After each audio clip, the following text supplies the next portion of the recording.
Tombona ao aminareo hatrany ry havako ny fahasoavana avy amin'ny Andriamanitra iray sy Jesosy Kristy Tompo. Amen. Andeha hiombona mivavaka isika.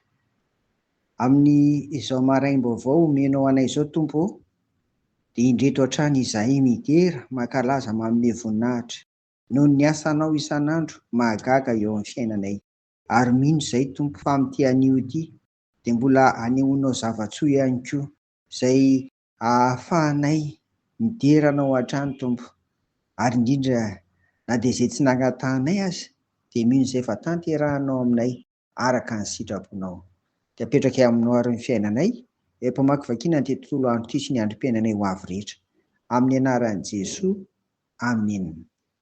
Ry havana, herinandro amin'ny fandinihana ny lohahevitra hoe manantena an'Andriamanitra isika amin'izao, izany hoe efa efatra herinandro amin'izao izany izy io amara-parana. Koa tsara raha efa bangotsika ny antony manosika antsika ry havana ametraka ny fanantenana amin'Andriamanitra. Ho jerentsika mandritra ity herinandro ity ary izany. Anio ary dia ny antony mahatonga antsika hanantena an'Andriamanitra dia tsy inona akory fa noho ireo teny fanantenana nomeny antsika. Mandinga vakiana amin'ny anaran'i Jesoa izany fa izao mahalala ny hevitra hieverako anareo ho Jehovah, dia hevitra hahatonga fiadanana fa tsy loza, mba hanome anareo fanantenana ny amin'ny farany. Amen. Jeremia 7:20. Ireto ary no antony telo ry havana izay manosika antsika hanantena an'Andriamanitra ary hita eto izany. Voalohany, finoana sy fahatokiana azy tanteraka fa vitany manome fiadanana ho amin'ny zanany ary indrindra ho amin'izay mino sy mahatoky azy. Faharoa, raha misy tsy mety na zava-manahirana ny amin'ny fiainana amin'izao andro iainana izao dia tsarovy fa misahirana sy mihevitra ny mahasoa sy mahatsara anao mandrakariva ny Tompo. Na dia any amin'ny fahababoana aza ny zanak'Andriamanitra eto, reto vahoaka reto dia tsy havelany ho kivy sy ho very fanantenana, mbola hanana ny ho avy mamirapiratra hatrany. Dia tahaka izany koa ianao, na manahoana ny fiainanao amin'izao dia aza kivy, fa mbola manana ny ho avy tsara arak'izay heverin'Andriamanitra misahirana ny aminao amin'ny ho avy. Fahatelo, tsy afaka misaraka amintsika ny mety hoe io eny fa zao no natenaina nefa zao koa no tonga.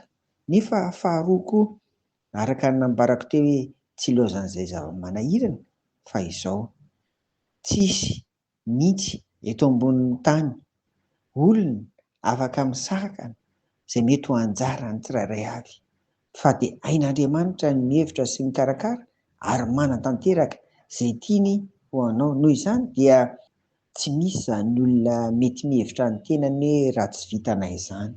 Tsara vitana avokoa isika ao amin'i Jesosy Kristy. Rehefa nanolotra ny fiainanao ho azy manontolo ianao ry havako dia eo am-pelantanany ihany koa ny ho avinao rehetra. Noho izany dia aza kivy raha mandalo ady sarotra. Fantatry ny Tompo mitetika asa tsara atao ho anao. Noho izany dia aoka isika ino atoky ary hanantena azy tanteraka fa fiadanana, mitondra ho amin'ny fiadanana ary indrindra fanantenana velona ao aminy. Izany ny ho avintsika rehetra ry havako, ka dia ingany mba ho tanteraka aminao koa izany fiteny fampanantenan'ny Tompo izany.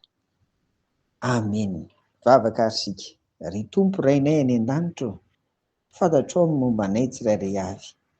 Tohany amin'ny alalan'ny fanahinao masina izay ry Jesosy Kristy, fa raha efa anao ny fiainanay, efa babonao ny fonay, dia raisinao an-tanana koa ny ho avinay rehetra. Veloma ety anatinay izany Tompo ary arovy ihany koa. Dia mefa ela velona ahafahanay miaina amin'izay tetika asa tsara omenao anay amin'izao fiainana izao. Amin'ny anaran'i Jesoa, amen. Ho aminareo ry havako, fiadanan'i Jesoa, amen.